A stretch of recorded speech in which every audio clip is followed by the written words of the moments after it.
Every sector of our modern digital infrastructure, from hospital databases to international banking systems, relies heavily on cryptographic locks.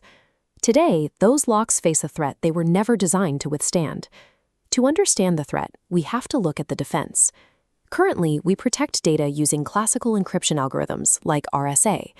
These systems secure your information by multiplying massive prime numbers together to generate a secret cryptographic key. Traditional computers process information in binary, sequential lines of zeros and ones. If an adversary tries to break your key, their classical computer has to guess the prime numbers by checking them one by one.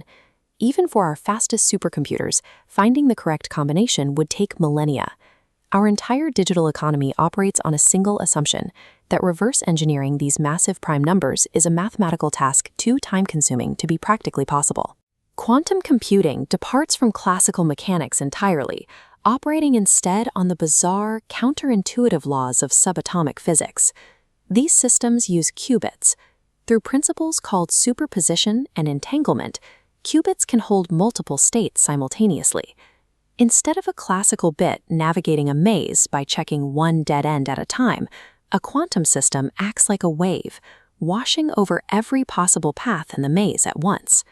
The real power comes from quantum interference. As the system processes the data, the incorrect probabilities behave like misaligned waves, canceling each other out. The peaks of the correct probabilities align, instantly amplifying the correct answer. In 1994, mathematician Peter Shor wrote an algorithm specifically designed to use this quantum interference. His code is the exact mathematical weapon required to unravel the prime number cryptography we use today. These concepts have crossed from academic theory into physical engineering. Technology giants and national governments are currently pouring billions of dollars into building the extreme temperature physical hardware required to run Shor's code. Once a stable, large-scale quantum computer comes online, the cryptographic shields protecting the 21st century immediately become useless armor. Cryptographers have spent the last 2 decades engineering a countermeasure. They need to build a new mathematical problem that even an exponential quantum wave cannot solve. The solution requires abandoning the flat, two-dimensional math of multiplying prime numbers and moving the battleground into the realm of complex, multidimensional geometry. Imagine a lattice, a perfectly repeating grid of dots. Stretch that two-dimensional grid into 3 dimensions, then expand it into thousands of abstract mathematical dimensions. To hide private data, cryptographers assign it to a specific point inside this grid. Then, they inject mathematical noise, slightly shifting the coordinates into a field of static. Inside this infinite dimensional fog, the quantum advantage disappears. The sheer geometric complexity scatters the algorithm, preventing the machine from forming the interference waves it needs to find the answer. This defensive strategy is anchored by a concept known as the shortest vector problem. The problem asks a computer to start at a random location inside this massive lattice and navigate to the absolute closest valid grid point. Because of the injected noise, a quantum computer fails this test. Its processing waves echo chaotically through the grid, offering no shortcuts and forcing it to guess blindly.